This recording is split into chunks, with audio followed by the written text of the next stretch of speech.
At eto na nga guys, dumating na ang aming parcel from Masid Clothes. Bala ko sana guys na bukas na lang namin yan bubuksan.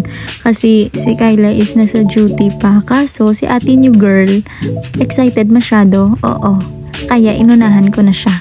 At eto na nga ay bubuksan ko na at syempre binasa ko muna yung nakalagay dyan na no clear uncut video before, during, and after opening. No return, no refund. Yan ang importante sa lahat guys, ang mag-video while opening the parcel para in case na may damage ang inyong mga items, pwede nyong ma-refund sa kanila at saka may proof kayo, diba?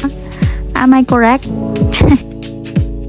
Alam niyo ba, sa mga oras na yan, ang saya-saya ko at kinikili. Dahil meron akong version 4 ng sleeveless nila, guys. Limited lang kasi, guys, yung mga nire-release nila. Kaya parang ang swerte-swerte namin kasi meron kami.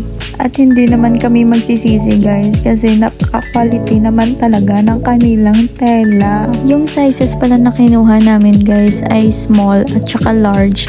Bali sa akin yung small, din kay Kyla yung large. Malalaki pala talaga yung sizes nila. Sana nag-extra small na lang ako. Pero, carry na guys. Kasya naman sa akin yung small. De bale, sa susunod na release nila, extra small na yung kukunin ko. At ayan na nga, panay flex si ating new girl. Kasi nga naman, tingnan nyo, napakaangas naman yon. Isa na tayong ganap na kapamilya. Kapamilya? Kamag-anak.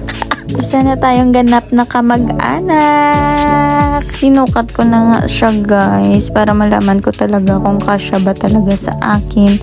At ayan, napakaangas. Tapos yung short mo may butas. Pero okay lang yan guys, bawi naman sa damit. At yan lang guys, thank you for watching. Mwah!